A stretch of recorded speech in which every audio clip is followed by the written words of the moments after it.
So next frames in the analysis ആണ് using method of consistent deformation. അതിലൊരു problem. In the frame ABCD shown in figure, end A is fixed and D is on the roller support. Analyze the frame for the loadings using the method of consistent deformation. Okay, so ഒരു frame തന്നിട്ടുണ്ട്, അതിലൊരു end ഫിക്സഡും മറ്റേ end roller സപ്പോർട്ടാണ്. അപ്പോൾ നമ്മൾ ആദ്യം static indeterminacy കണ്ടുപിടിക്കുകയാണ്. Number of reactions minus equilibrium conditions. So fixed സപ്പോർട്ടിൽ 3 റിയാക്ഷൻസ് ഉണ്ടാവും, റോളർ സപ്പോർട്ടിൽ 1 reaction. So total 4 number of reactions ഉണ്ടാവും. So will get 4 - 3 = 1. സോ 1 കിട്ടിയ കാരണം നമ്മൾ റോളർ സപ്പോർട്ടിൽ വരുന്ന റിയാക്ഷൻ റിഡൻഡൻറ്റ് ഫോഴ്സ് ആയിട്ട് കൺസിഡർ ചെയ്യാണ്. That is we are choosing RD as the redundant force. So എൻ്റെ ആദ്യത്തെ ഫിഗർ എന്ന് പറയുന്നത് റിഡൻഡൻറ്റ് ഫോഴ്സ് റിമൂവ് ചെയ്തിട്ടുള്ള ഫിഗറാണ്. അതാണ് എൻ്റെ ഡിറ്റർമിനേറ്റ് സ്ട്രക്ചർ. രണ്ടാമത്തെ ഫിഗർ എന്ന് പറയുന്നത് റിഡൻഡൻറ്റ് ഫോഴ്സ് മാത്രം ആക്ട് ചെയ്യണ സ്ട്രക്ചർ. ഓക്കെ, ഇനി എനിക്ക് മെത്തേഡ് ഓഫ് കൺസിസ്റ്റൻറ്റ് ഡീഫോർമേഷൻ വെച്ചിട്ട് സോൾവ് ചെയ്യുമ്പോൾ ഡിയിലുണ്ടാവുന്ന ഡിഫ്ലക്ഷനും അത് എക്സ്റ്റേണൽ ലോഡ് കൊണ്ട് ഡിയിലുണ്ടാവുന്ന ഡിഫ്ലക്ഷനും റിഡൻഡൻറ്റ് ഫോഴ്സ് കൊണ്ട് ഡിയിലുണ്ടാവുന്ന ഡിഫ്ലക്ഷനും സെയിം ആയിരിക്കും.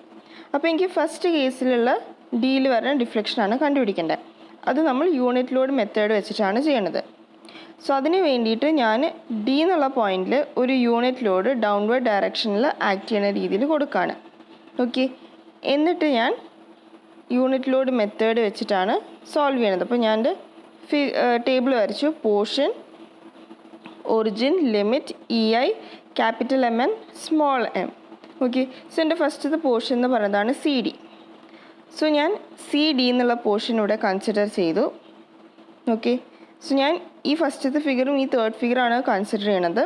അതായത് ഫസ്റ്റ് ഫിഗറിൽ ഞാൻ CD പോർഷൻ കൺസിഡർ ചെയ്തു. CDയിലൊരു സെക്ഷൻ കട്ട് ചെയ്തു.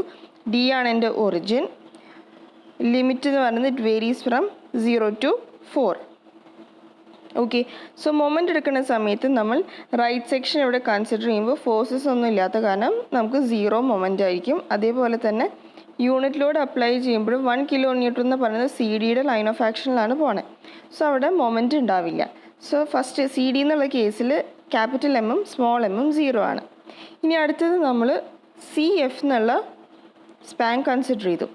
ഓക്കെ, CF എന്നുള്ള സ്പാൻ കൺസിഡർ ചെയ്തു, സെക്ഷൻ കട്ട് ചെയ്തു. എൻ്റെ ഒറിജിൻ എന്ന് പറയുന്നത് C ആണ്, ലിമിറ്റ് 0 to 2. ഓക്കെ, ഇനി ക്യാപിറ്റൽ M എന്ന് പറയുന്നത് ഫോഴ്സ് ഒന്നും റൈറ്റ് സെക്ഷനിൽ ഇല്ലാത്ത കാരണം നമുക്കവിടെ 0 ആയിട്ട് എടുക്കാം. തേർഡ് ഫിഗറിൽ നോക്കുകയാണെങ്കിൽ 1 kN എന്ന് പറഞ്ഞ ആക്ട് ചെയ്യുന്നുണ്ട്. ഓക്കെ, സോ ഞാൻ ആ 1 kN ഈ ഒരു പോയിന്റിലേക്ക് ജസ്റ്റ് ട്രാൻസ്ഫർ ചെയ്തു.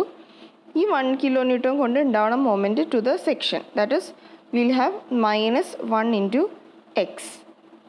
ഓക്കെ, അതാണ് CFൻ്റെ കേസ്. സോ CFൻ്റെ കേസിൽ capital M 0, small m -1 × x വന്നു. ഇനി നെക്സ്റ്റ് BF. ഓക്കെ, BFൽ സെക്ഷൻ കട്ട് ചെയ്തു. F ആണ് എൻ്റെ ഒറിജിൻ, ലിമിറ്റ് 0 to 2. ഇനി BFൽ ഉണ്ടാവുന്ന മൊമെൻറ്റ് ക്യാപിറ്റൽ M എന്ന് പറയുന്നത് it will be -20 × x.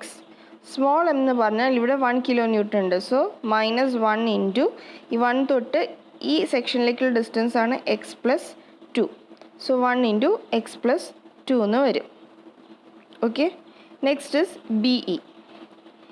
BE എന്നുള്ള സ്പാൻ കൺസിഡർ ചെയ്തു. അവിടെ ഒരു സെക്ഷൻ കട്ട് ചെയ്തു. ഒറിജിൻ എന്ന് പറയുന്നത് B, ലിമിറ്റ് 0 to 1. ഓക്കെ, ഞാൻ ഇനി അവിടെയുള്ള മൊമെൻ്റ് എടുക്കുകയാണ്. സോ മൊമെൻ്റ് എടുക്കുന്ന സമയത്ത് ഈ ഒരു 20 kN ഫോഴ്സിന് ഞാൻ ഈ B എന്നുള്ള പോയിന്റിലേക്ക് ട്രാൻസ്ഫർ ചെയ്യുന്ന സമയത്ത് 20 എന്നുള്ള ഫോഴ്സ് ഉണ്ടാവും, കൂടെ ഒരു മൊമെൻറ്റും ഉണ്ടാവും. മൊമെൻറ്റ് എന്നുള്ളത് 20 × Bയിലേക്ക് എത്താനുള്ള moment, that is 20 × 2. So will get 40 in the clock vice direction. Okay, so ഞാൻ സെക്ഷൻ കട്ട് ചെയ്തിട്ട് ഞാൻ മൊമെൻറ്റ് കൺസിഡർ ചെയ്യുമ്പോൾ വിൽ ഗെറ്റ് -40. ഇനി യൂണിറ്റ് ലോഡ് അപ്ലൈ ചെയ്യുന്ന സമയത്ത് വീണ്ടും ഈ 1 kN ലോഡിന് ഞാൻ ബിയിലേക്ക് ട്രാൻസ്ഫർ ചെയ്യുമ്പോൾ അവിടെ 1 kN ലോഡും വരും. ഈ ബിയിലേക്ക് എത്താനുള്ള മൊമെൻറ്റ് ദാറ്റ് ഇസ് 1 × 4.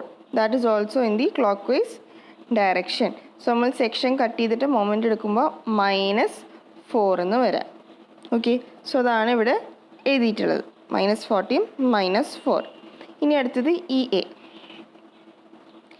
EA എന്നുള്ള സ്പാൻ കൺസിഡർ ചെയ്തു, സെക്ഷൻ കട്ട് ചെയ്തു. Origin E, limit 0 to 3. Okay, limit 0 to 3 ആവുമ്പോൾ ഇനി അവിടെ വരണ മൊമെൻ്റ് എടുക്കാം. So there will be -10 into x -40. Capital M. Small M എന്ന് പറയുമ്പോൾ -4 മാത്രമാണ് അവിടെ വരാം. ഓക്കെ, സോ ഇത്രയാണ് ക്യാപിറ്റൽ എമ്മും സ്മോൾ എമ്മും. ഇനി നമ്മൾ യൂണിറ്റിലോട്ട്, that is integral 0 to L mm/EI dx. ഈ ഇക്വേഷൻ വെച്ചിട്ട് നമ്മൾ ഡിഫ്ലക്ഷൻ അറ്റ് ഡി കണ്ടെത്തി. അത് കണ്ടെത്തിയതിന് ശേഷം ഇനി റിഡൻഡൻറ്റ് ഫോഴ്സ് കൺസിഡർ ചെയ്യുക. RB ആണ് എൻ്റെ റിഡൻഡൻറ്റ് ഫോഴ്സ്. ആ റിഡൻഡൻറ്റ് ഫോഴ്സിൻ്റെ സ്ഥാനത്ത് ഞാനവിടെ unit load in the direction of redundant force consider ചെയ്തു. എന്നിട്ടാണ് ഞാൻ ഡിഫ്ലക്ഷൻ എടുക്കാൻ പോണത്. ഓക്കെ, സോ ഇതിൽ കൺസിഡർ ചെയ്യുന്ന സമയത്ത് എനിക്ക് ജസ്റ്റ് 3 സ്പാനാണ് ഉണ്ടാവുക. ദാറ്റ് ഇസ് CD ഉണ്ടാവും, BC ഉണ്ടാവും, AB ഉണ്ടാവും. സോ CD സ്പാൻ കൺസിഡർ ചെയ്യുക. D ആണ് എൻ്റെ ഒറിജിൻ. D ഒറിജിനായിട്ട് വരുമ്പോൾ മൊമെൻ്റ് എന്ന് പറയുന്നത് 2 കേസിലും 0 ആണ്. ഓക്കെ, ഇനി CB എന്നുള്ള സ്പാൻ കൺസിഡർ ചെയ്തു. C origin, limit 0 to 4. ഇനി മൊമെൻ്റ് എടുക്കുന്ന സമയത്ത് നമുക്കിവിടെ RD ഇൻറ്റു എക്സ് വരും. അതുപോലെ യൂണിറ്റ് ലോഡിൻ്റെ കേസിൽ 1 into x. ഇനി AB സ്പാൻ കൺസിഡർ ചെയ്യുമ്പോൾ സെക്ഷൻ കട്ട് ചെയ്തു. B ആണ് എൻ്റെ ഒറിജിൻ, 0 to 4 ആണ് ലിമിറ്റ്. ഓക്കെ, ഇനി ഇവിടെ വരുന്ന മൊമെൻ്റ് എന്ന് പറയണത് RD ഇൻറ്റു 4 ആണ് വരാം. ദാറ്റ് ഇസ് 4 RDയും വരും. ABയുടെ കേസിൽ ഇവിടെ 1 kN ആണുള്ളത്. ഈ സെക്ഷനിലേക്ക് എത്താൻ 1 into 4, അവിടെയും 4. ഇത്രയും വാല്യൂസ് കിട്ടിക്കഴിഞ്ഞാൽ വീണ്ടും നമ്മളിവിടെ നിന്ന് deflection integral 0 to L mm/2EI dx, sorry mm/EI dx. Okay, ഇത് വെച്ചിട്ട് നമ്മൾ സോൾവ് ചെയ്താൽ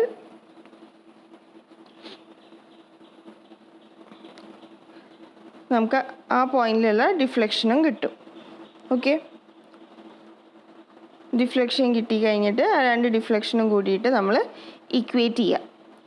ഇക്വേറ്റ് ചെയ്ത് കഴിഞ്ഞാൽ നമുക്ക് RDക്ക് വാല്യൂ കിട്ടും. RD കിട്ടിക്കഴിഞ്ഞാൽ നമ്മൾ ഇക്വിലിബ്രിയം കണ്ടീഷൻ വെച്ചിട്ടാണ് RAയുടെ വാല്യൂ കണ്ടെത്തുന്നു, HAയുടെ വാല്യൂ കണ്ടെത്തുന്നു. ഇനി മൊമെൻറ്റ് കിട്ടാൻ വേണ്ടിയിട്ട് ടേക്കിംഗ് മൊമെൻറ്റ് അബൌട്ട് A.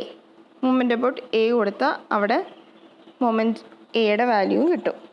ഇതേപോലെ തന്നെയാണ് നെക്സ്റ്റ് ക്വസ്റ്റ്യൻ. അത് വർക്കൗട്ട് ചെയ്തിട്ടില്ല. ബട്ട് ഇവിടെ 2 റിഡൻഡൻറ്റ് ഫോഴ്സ് ആയിരിക്കും ഉണ്ടാവുക. അപ്പോൾ 2 ഡിഫ്ലക്ഷൻ നമ്മളിവിടെ കണ്ടുപിടിക്കേണ്ടി വരും. അപ്പോൾ കൺസിസ്റ്റൻസി കണ്ടീഷൻ വെച്ചിട്ട് നമ്മളവിടെ സോൾവ് ചെയ്യണം. BMSൽ ഇതേപോലത്തെ ഒരു പ്രോബ്ലം ചെയ്തിട്ടുണ്ട്. അതേപോലെ തന്നെയാണ്. ജസ്റ്റ് ചേഞ്ച് എന്താണെന്ന് വെച്ചാൽ ഇവിടെ ഒരു ഫ്രെയിമാണ് കൺസിഡർ ചെയ്യേണ്ടത്, വേറെ ചേഞ്ചസ് ഒന്നും വരില്ല. ഓക്കെ.